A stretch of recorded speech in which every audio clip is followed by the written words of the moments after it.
The union faculty at ISU just want ISU to meet them in the middle, but they say so far they haven't budged yet. Behind me is just some of the damages from today's storms. This tree that usually stands over 100 feet tall was blown over by over 70-mile-per-hour gusts of wind. If you look even a little further behind me, the gazebo of this park by Fell Hall damaged. Us Midwesterners, when we see snow, we don't back down. We go out and we have fun. Protesters set up camp at noon on Tuesday on the southern end of the ISU quad, and they are still here, urging their university leaders to cut ties with corporations that are allegedly impacting and funding Israeli efforts happening in the war in Gaza. Right now on the campus of Illinois State University, we have 59 degrees. It's 94% cloudy. Honestly, it makes me want to turn into a cloud. Wink, wink. Lexi and Everton, the wind these past couple days has been so out of hand that I honestly ended up turning into a cloud from how many clouds it pushed into the area. This weekend is definitely a little funky because on Friday we're going to be having, look, that's my twin. Don't we look the same? On Friday we're going to be having 55. The ISU baseball team put up a dominant performance today on this very field against SIUE. Will they make it to the NCAA tournament? Tune into the rest of their games to find out. One Central Illinois organization needs some financial help this summer. Restoration Urban Ministries in Champaign is looking to raise $300,000. The money will go towards paying bills, supporting staff, and serving food consistently. We talked to the executive director of the program, who says they've seen a decline in donation these last few years. TV10's Gil Cano was at the scene last night. Gil, what can you tell us?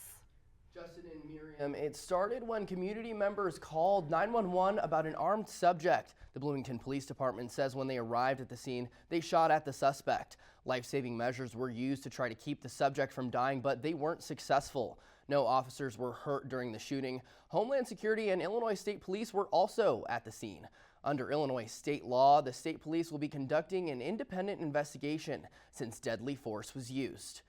Details on the suspect or the officers involved have not been released yet. An American nightmare down under, with Australia banning social media for children under 16. Australia's Senate recently passed the bill with 34 votes to 19 after the House of Representatives had already approved it. The new law means social media platforms like TikTok, Instagram, Snapchat, and Facebook are liable for fines of up to $33 million.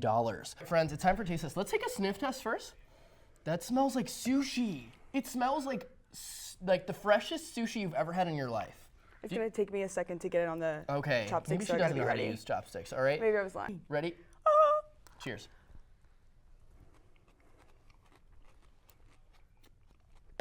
Gil, wow. Is this a bite or a buy? This is definitely a bite. I agree. No buys here. No.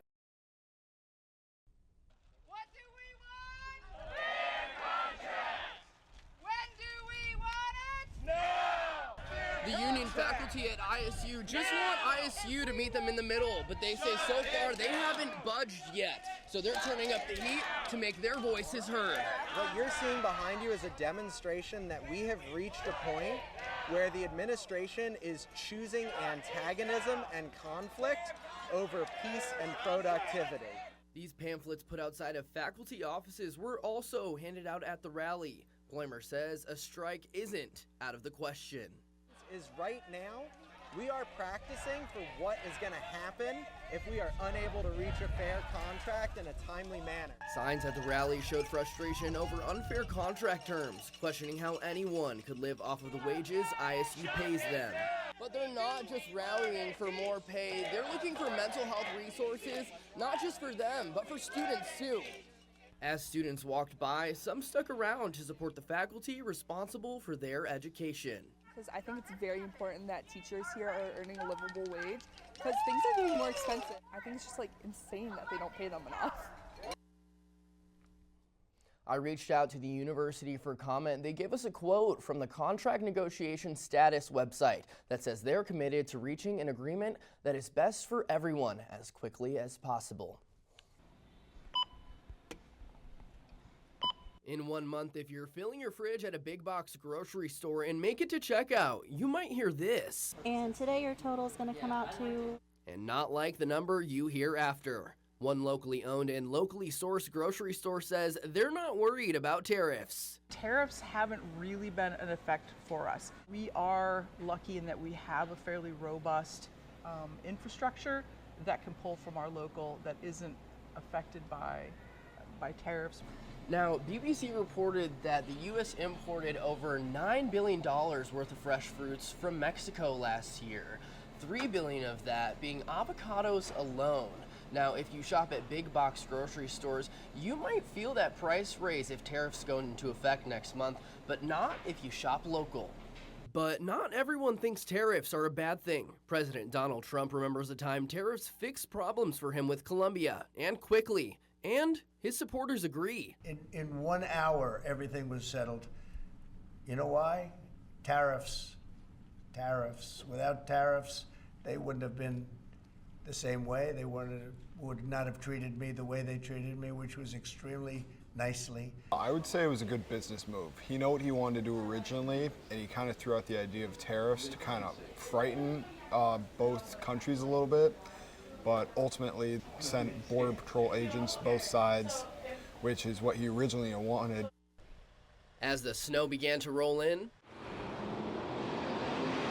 snow plows rolled out to keep the roads safe for you. I asked one driver about his work hours. He's so committed that he's ready to go any hour of the day. I have my clothes out ready to go. I just shower, get dressed, come into work. I do my pre-trip on my truck. After that, I get a hold of my plow partner and we meet up and we go out to the route. It's workers like Jonathan who work around the clock to make sure that Bloomington and Normal cover their 1,400 miles of lane miles to make sure that your roads are safe for travel. As a thanks for their hard work, here's what Public Works says you can do to make their job easier. Stay home. Oh, well, stay home. Just slow down, to be frank with you, and give them the room like we talked about earlier. When asked how Public Works in the Twin Cities differs from other towns, the answer was reassurance that we're in the right hands. I have an entire crew down here in the Public Works that loves Bloomington. They're always looking to make Bloomington better, so they strive to go above and beyond every time, and I think that's unique to any working environment, to have people that care that much about the place they work at. And finally, how you can show appreciation to the drivers. Wave to the guys when they come by in the street, and, you know, try not to snow blow the snow from your driveway out back into the road.